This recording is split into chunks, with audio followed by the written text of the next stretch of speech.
수출 통관 절차 우리가 도표를 좀 보겠습니다. 여기서 보시니까 지금 수출 신고를 하는데 CS 품목이다라는 게 뭐냐죠? 카고 셀렉티비티 시스템이라는 게 우범 한별 선별 시스템이라는 거야. 자, 요거를 먼저 저희가 그림을 한번 그리고 한번 이 컨테이너 안에 뭐가 들었냐니까 이 컨테이너 20비트를 합칩시다. 요게 집단이 들어요. 집단 아시죠? 이렇게 집으로 만든 거죠? 집단이죠? 이게 이렇게 크게 이렇게 볏집이 이렇게 단일이 많이 들어있는 거예요. 자, 이게 볏집을 왜 이렇게 가져올까요? 우리가 어디 갈까요? 우리 마사, 그죠? 말을 키운다든지 또는 소를 키운다든지 또는 어딥니까? 이런 것들이 돼지를 키울 때 밑에다가 집을 밑에다 깔겠죠. 이런 걸 많이 가져와요. 가져오는데 이 자체만 문제가 없는 거죠. 자체는 문제가 없는데 이걸 왜 오분 화물에 들어가느냐면요.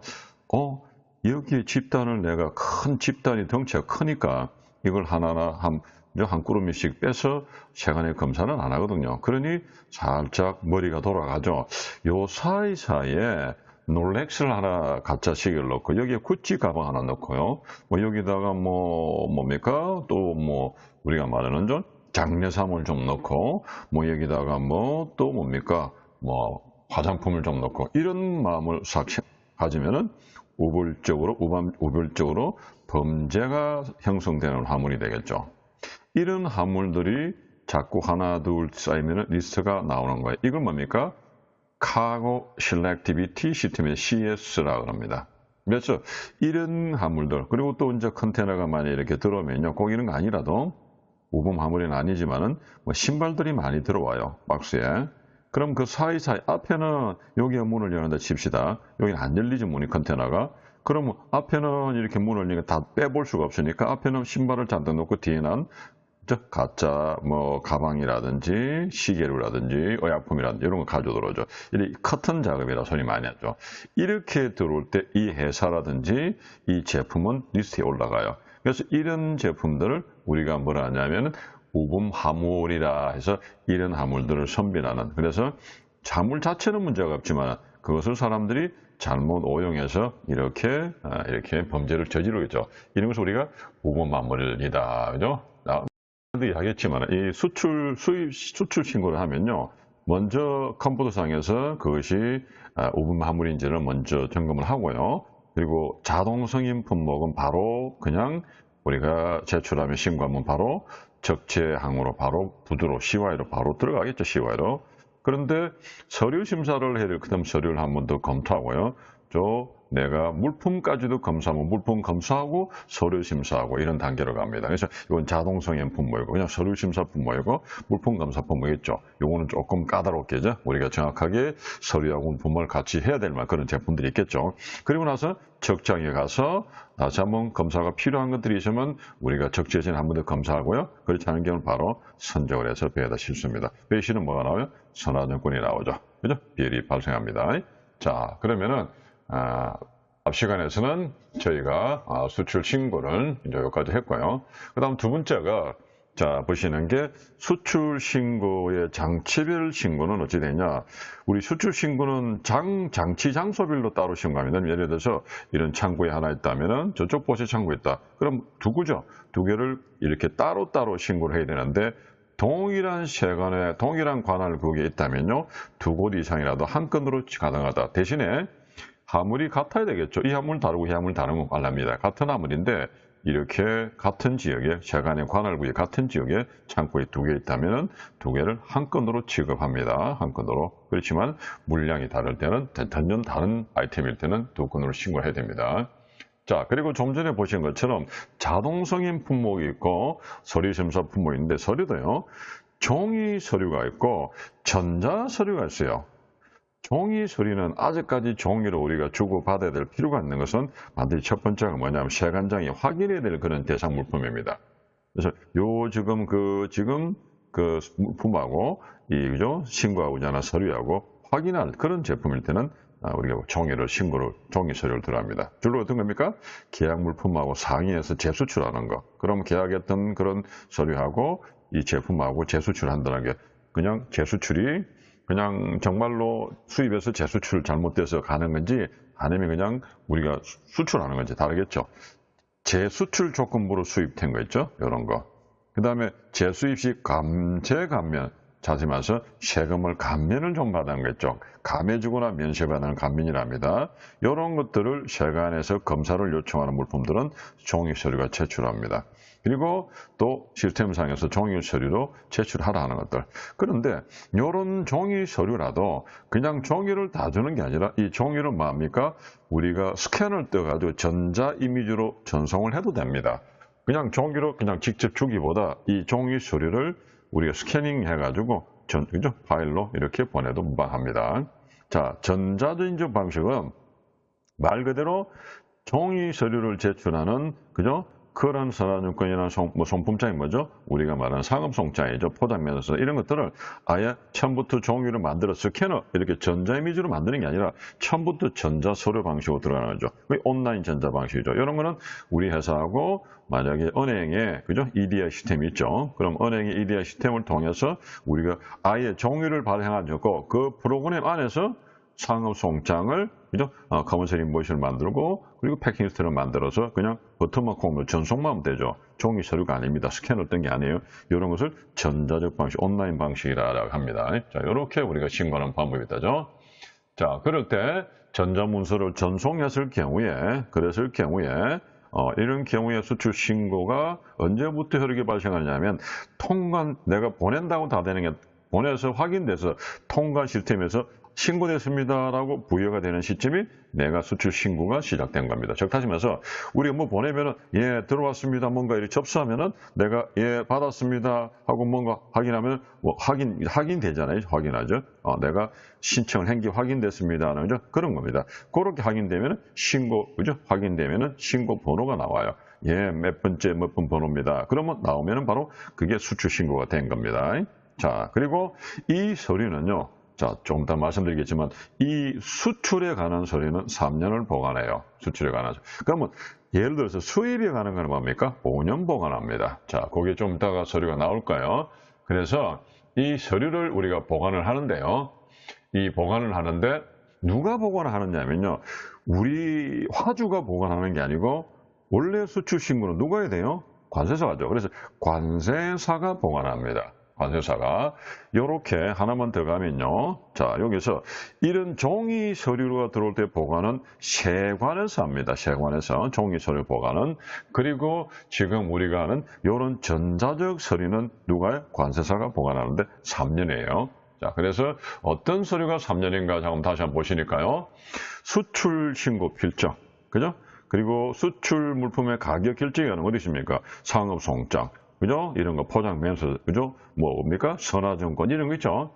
그 다음에 수출에 관련되는 계약서라든지 일에 가려마는 서로, 여러 가지 오파시트라든지 등등등 있겠죠? 이런 것들은 수출 신고 수리일입니다.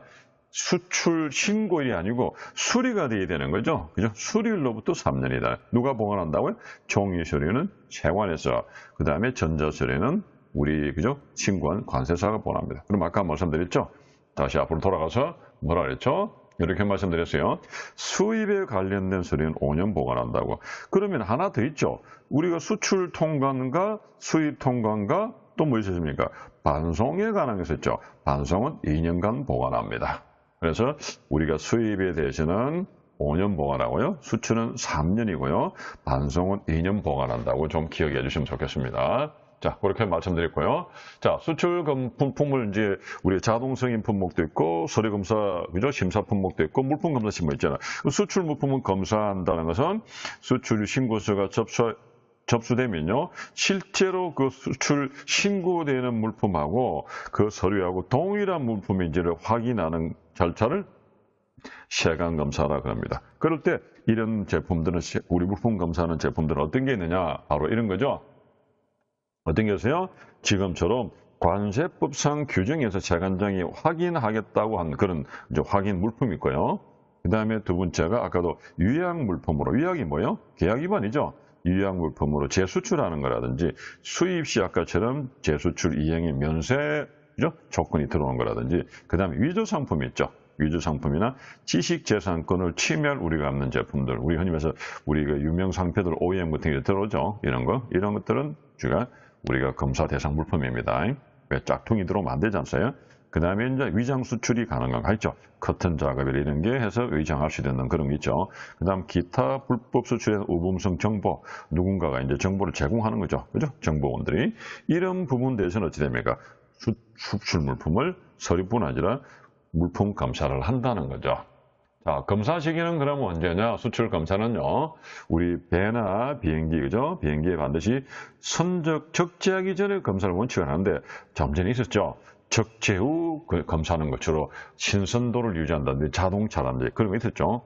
통상은 가장 기본적으로는 적재 전 검사가 맞습니다. 그런데 우리 이제 일단 신선도라든지 뭡니까? 또는 이렇게 좀 이렇게 여러 가지 그런 부적합한 그런 제품들은 주로 적재 후 검사를 한다 그랬습니다. 자, 그 다음에 이제, 그리고 나면은 세관에서 내가 수출 신고를 했으니까, 서류도 보고 했으니까 검사를 하겠죠. 수출 심사를. 서류하고 문제 없고요. 물품에도 문제 없고요. 그죠? 그래서 자동승인 품은 그냥 되겠지만, 아닌 경우에 서류 심사할 때 문제 없고요. 물품 검사까지 했습니다. 문제 없죠. 그러면 이제 수출 심사가 끝난 거죠. 수출 물품 신고된 내용하고 현품 일치하고요. 아무 문제가 없고 서류상에 그 수출의 조건을, 허가나 승인사항 다 갖췄다는 거. 그러면 됩니까? 되겠습니다. 하고 수출 신고 필증을 교부합니다. 물론 수출 신고 필증 그냥 주질 않겠죠. 돈을 줘야 되죠, 그죠? 다시 말해서 관세를 납부하고 나면 시출 신고 필증이 나옵니다. 자, 심사 사항은 우리는 이제 이런 참조만 보시고요. 세관에서 심사하는 사항은 수출 신고서를 작성하거든요. 신고서, 가격 신고서하고 수출 신고서를 작성하면은 거기에 우리 작성법에 따라 정확하게 작성되었는지, 그리고 종이 서류 제출 대상인지, 그죠? 아니면은 물품 검사 대상인지, 그리고 또 세관정 확인 물품 대상인지요. 그 다음에 수출 물품 품목 분류, 다시 말해서 HS 코드가 제대로 이루어진 건지 굉장히 중요한 거죠. 이런 거 품목 분류했는지, 원산지 표시는 제대로 되어 있는 건지, 그 다음에 지식재산권 침해는 없는지, 그 다음에 혹시나 이 원산지 또는 뭡니까? 여기 본 것처럼 품목 분류가 조금 힘들어서 별도로 의뢰를 해야 될, 분석 의뢰를, 그죠? 어떤 품목이 의뢰를 해야 될 물품인지, 나머지 이런 사항들을 우리가 수출 심사에서 이렇게 보고 문제가 없을 경우에 수출 신고 필증을 이렇게 교부한다 그러는 겁니다. 그러면 수출 신고를 했어요. 했으면 어찌 됩니까? 하고 보니까 내가 숫자를 잘못 적었어요. 100개를 뭡니까? 이렇게 1000개로 적었다든지, 금액을 잘못 적었다든지, 뭔가 주소 잘못돼. 그럼 내 마음대로 임의로 도장 찍고 할 수는 없고요. 이럴 때는 어찌 됩니까? 내가 이 수출 신고를 내가 정정 신고를 해야 됩니다. 정정 신고. 자, 그래서 우리가 이런 경우에, 이거 이제 여기에 수출 신고를 정정 신고를 해서 다시 정정을 합니다. 자, 그럴 때 이제 별도로 또 수출 신고를 했기 때문에 정정할 때 또 수수료가 나오겠죠. 그런데 수출 신고 지하라는 각하는 뭐냐면요. 수출 신고를 해서 정당한 사유가 만약에 우리가 수출 신고 지하를 승인하시는데 승인이 났은 경우는 신고에 승인이 나면요. 마음대로 내가 지하를 못 하죠. 취소를 못 한다는 겁니다. 왜? 수출 승인이 났으면 보통 적재하고 30일 이내에 반드시 출발해야 되거든요. 그런데 승인이 났는데 불구하고 지하가 요청이 들어와서 어떤 경우에 우리가 바이어가 내고 셀러라면 갑자기 신용장을 취소해버렸다든지 수입국에서 갑자기 수입 금지 조치를 했다든지 천재지변으로 그죠? 이렇게 물건을 우리가 띄울 수가 없다든지 또는 부두에 파괴성이 있다든지 이런 것들은 뭡니까? 수출할 수 없는 사유가 발생해서 수출자의 기책 사유, 셀러가 잘못한 게 아닌 그런 경우에 지하가 할 수가 있다는 거죠. 그렇지 않은 경우에 지하가 안 됩니다. 자, 그래서 우리가 수출이 신고가 다 수리가 되고 나면 좀 전에 뭐라 했죠? 수출 신고 필증이 나오죠. 필증이 나오는데 그죠? 수출 신고 필증이 두 가지가 있다는 거죠. 적재전 수출 신고 필증과 수출 이행 신고 필증이 있습니다. 그러면 통상 우리는 어떻게 했죠? 앞에서 뭐라고 배웠습니까? 통상적으로 언제 우리는 수출 검사를 안 됐죠? 자, 보세요. 검사 시기가 주로 대체적으로 적재하기 전에 하는 거죠. 그래서 우리가 이런 화물들은 전부 다 수출 신고 필증은 적재전 수출 신고 필증이 나옵니다. 적재 전에 수출 신고 필증이 나온 데서 검사 안 하는 건 아니거든요. 적재하기 전에 검사했으니까 필증이 나오는 거예요. 수출 이행은요, 적재하고 나서 선정하고 나서 나중에 우리가 수출을 한 거죠. 요런 게 뭐냐면요, 지금 보시는 것처럼 적재 전, 그죠? 요런 게 수출 이행은 말 그대로 내가 기존에 그죠? 수출을 하고 나서 차후에 우리가 신고를 하는 그런 제품들을 말하는 거고, 그다음 세관장이 발급하는 경우와 관세사가 발급하는 수출 신고 필증이 있습니다. 이게 뭐냐면요, 주로 우리가 보시는 것처럼 세관장이 서류 제출로 신고된 건에 대해서 수출한테는 수출 신고 필증은 적재 전으로 이렇게 교부하고, 출항된 이후로는 수출 이행으로 교부하는데, 주로 세관장이 주로 할 때는 주로 종이 서류를 신고받았을 때 세관장이 주로 이렇게 해줍니다. 요거를 받아서 뭐뿐 아니라 세관장이 누구인데 줘요? 관세사인데 주겠죠. 왜? 우리 관세사가 세관장에게 신고해서 수출을 신고를 하잖아요. 그래서 관세사가 바로 화주인데 주는 게 아니라는 거죠. 수출자인데 바로 주는 게 아니죠. 그게 적재진이든 수출행이든 화주인데 바로 주는 게 아니라 누구인데 줘요? 관세사인데 줘요. 뭐로 들어갈까요? EDI 방식으로 이렇게 갑니다. 그렇게 해서 들어가면은 관세사가 받아서 토스해 주는 게 아니고, 그걸 전자문서를 신고한 수출처리해서 세관장에 수출 신고되면요, 그 자체로 내가 신고 실정을 관세사가 발급받아요. 그걸 발행합니다. 발행해서 화주에게 교부해요. 그러면 통상적으로 우리 세관장에서 받는 수출 신고 필증이 아니라 관세사가 우리가 발급해서 화주에게 교부합니다. 이럴 때는 누가 발급했다? 세관장이 발급했다. 주로 이런 경우도 주로 이제 종이 서류의 경우에 많이 쓰고요. 전자 서류에 뜨는 서류 많이 쓰는데 요래 받아서 오는 경우도 있죠. 그럴 경우에 뭐 한다고요? 이럴 때 관세사가 화주에게 보낸다. 그러면 발행인에 보면은 거기 관세사가 발행했습니다. 요거는 뭡니까? 세관장이 발행했습니다. 라고 이렇게 표가 됩니다. 자, 그러면 수출 물품은 적재를 하고 나면요, 수출 신고가 수리된 날이죠. 수리된 날로부터 반드시 30일 안에는 운송수단에 적재해야 됩니다. 배에 태우든지 비행기를 태워야 됩니다. 안 하면은 뭐죠? 수출 신고가 취소됩니다. 취하가 아니라 취소돼 버려요. 그럼 과태료 납부합니다. 취하는 어찌 되죠? 셀러가 자기의 책임이 없는 부득이한 사정에 바이어가 뭐 파산한다든지 신용장이 취소된다 등등 있죠. 그럴 경우는 취하고요. 이거는 취소는 뭐냐면은 내가 신고해 놓은 거지, 이 효력이 소멸돼 버린다는 거죠. 그러면 어찌 됩니까?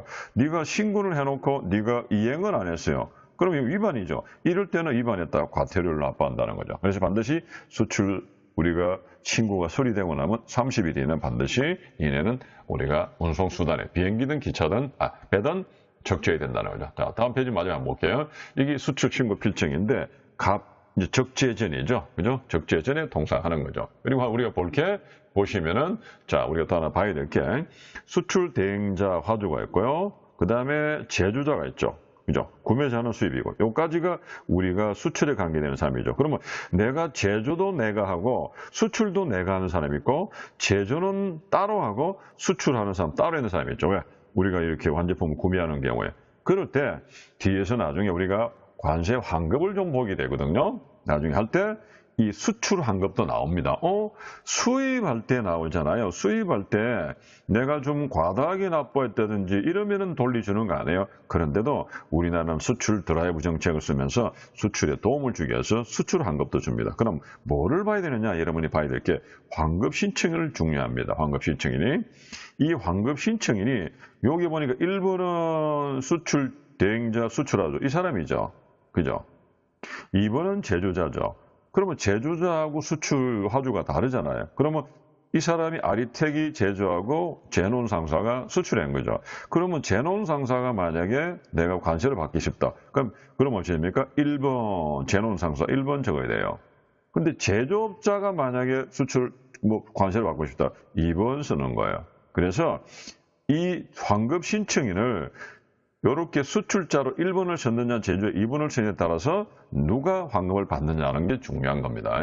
그리고 또 하나 보시면요, 우리가 또 봐야 될 것 중에 여기 보시니까 결제 방법이 있죠.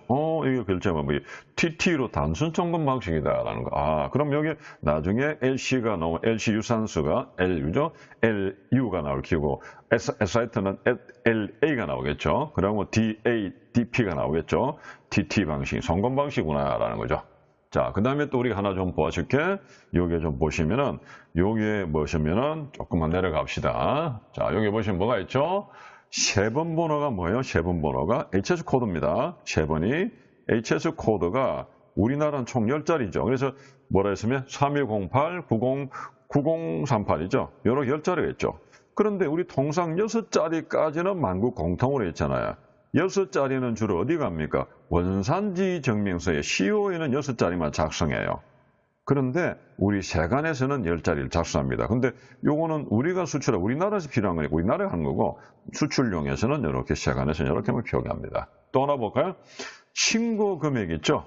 내가 수출을 US 달러 3,205불을 하더라도 신고 금액은 여기는 우린 대한민국이죠. 그래서 이 금액이 그 신고하는 날짜의 환율에 따라서 얼마냐 했죠. 환율 어떻게 정한댔죠? 우리 앞에서 잠깐 공부하셨죠. 어떻게 했어요? 전주에 은행의 시중은행의 환율을 평균치 내가지고 다음 주 일주일 동안 선대했죠. 그렇게 그 환율을 확인해서 환율 고시를 확인해서 3,000죠? 우리가 205불에다가 곱하기 1,000원이다. 1,000원 곱해서 361만 8천 얼마다 라고 이렇게 적으셔야 됩니다. 그래서 360만 원치 수출했구나 이거죠. 그리고 결제 금액 방법은 뭐랬으면 US 달러인데요. FOB 조건으로 수출했네요. 그죠? 그리고 이 US 달러죠? 그냥 이 달러 써놨습니다. US 달러 3,205불입니다. 라고 했습니다. 자, 그리고 여기 보세요. 인천 세관에서 사인했죠. 만약에 이게 관세사가 발급하면 관세사 도장이 찍혀서 나옵니다. 그래서 요건 세관장이 발급한 거다. 그냥 관세사가 발급한다. 그 차이가 우리는 볼 수 있습니다. 그래서 여기서 하나만 더 보면 일반적으로 여러분이 받는 게 요 적재전 신고 필증이 있죠. 자, 요거 확인하시고요. 만약에 이것이 수입 신고 필증이다. 그러면 어떻게 됩니까? 나중에 우리 앞에서 우리 운송에서 배운 게 있죠. BA를 들고 간다고 물건을 주는 게 아니라 BA라고 뭐하고 바꿔야 돼요? DO하고 바꾸죠. 딜리버리 오더하고. 이 딜리버리 오더만 주면 되는 게 아니라 지금 우리 보고 계시는 이 수입 필증이라 치고요. 수입 신고 필증을 줘야 물건을 교부받습니다. 자, 여기까지 해서 우리가 수출 통원에서 마무리하겠습니다.